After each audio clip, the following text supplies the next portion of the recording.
tena mtazamaji wa The World News katika kipindi hiki cha ulimwengu wa siasa. Mimi ni Adam Hussein.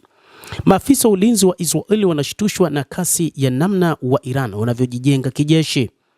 Israeli na Marekani ambazo zilianzisha operesheni ya pamoja mnamo Februari 28 zilishambulia zaidi ya shabaha 2600 za makombora ya kijeshi katika maeneo mbalimbali, ikiwa ni pamoja na maeneo ya viwanda katika wakati wa vita vya takribani siku 40 na kufanya takribani mashambulizi 30,000.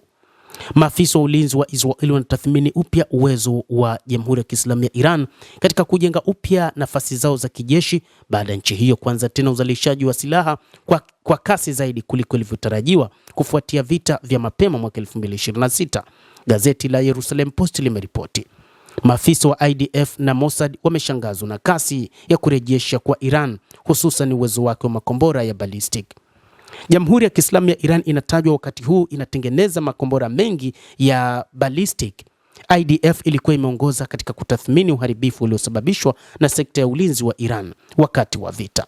Tathmini hiyo inaashiria mabadiliko kutoka kwa nafasi ya jeshi katika miezi baada ya vita kumalizika mnamo Aprili.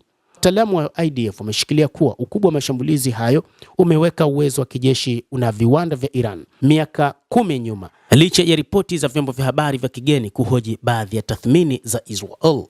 Hata hivyo, moja kati ya jambo ambalo linawashangaza wa Israel ni namna ya kasi ya ujenzi wa silaha pamoja na ujenzi wa miundombinu inavyofanyika katika Jamhuri ya Kiislamu ya Iran.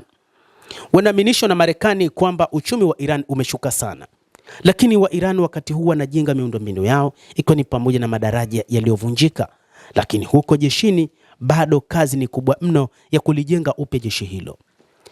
Kiongozi mkuu wa Iran Mojtaba Khamenei ametengeneza safu mpya ya uongozi wa kijeshi, safu ambayo inatajwa ni hatari zaidi kuliko hiyo iliyopita.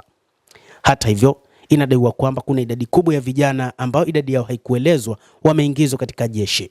Upande wa IRGC na upande wa vikosi vingine umeimarishwa zaidi.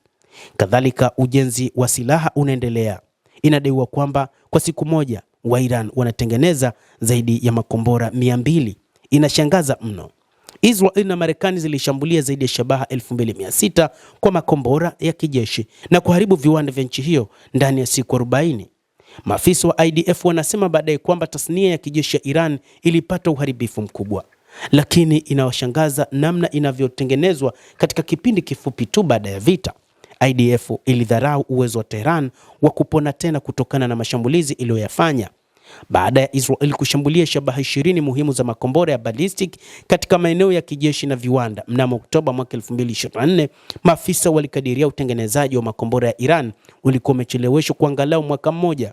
Kufikia mapema 2025, Iran ilikuwa imerejesha kiwango chake cha uzalishaji wa kasi. Kisha Israeli ilishambulia takribani shabaha 100 za makombora na ya kijeshi pamoja na viwanda mnamo Juni mwaka 2025. Iran ilijijenga tena na uzalishaji wa kasi zaidi kuliko ilivyotarajiwa, huku makadirio ya silaha zake zikiongezeka kutoka takribani makombora 1500 mwezi Juni mwaka 2025 hadi 2500 kufikia Februari mwaka 2026. Hii ni mara 2 zaidi ya uzalishaji. Maafisa wakuu wa ulinzi wa Israel sasa wanakiri kwamba Tehran imebuni mbinu mpya ya kuweka kipaumbele katika kujenga upya makombora na vitisho vingine vya kijeshi licha uharibifu mkubwa mahala pengine, linaripoti gazeti la Washington Post. Gazeti la New York Times nalo hapo awali limeripoti kwamba Iran ilitumia tingatinga kurejesha uwezo wa kufikia vituo vya makombora ya chini kwa haraka zaidi kuliko Israel ilivyotarajia.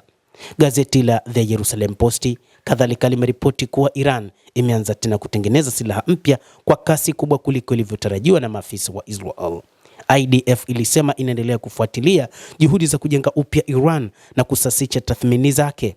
Tangu wakati huo, IDF imefuata kwa takribani mfululizo juhudi za Iran za kukarabati na kujenga upya uwezo wao. Tathmini ya IDF na tathmini ya hali inasasishwa mara kwa mara na huletwa kulingana na maendeleo halisi. Jeshi linasema IDF ilikataa kutoa makadirio maalum ya kasi ya kujenga upya Iran, ikisema kufanya hivyo kunaweza kufichua vyanzo na mbinu zake.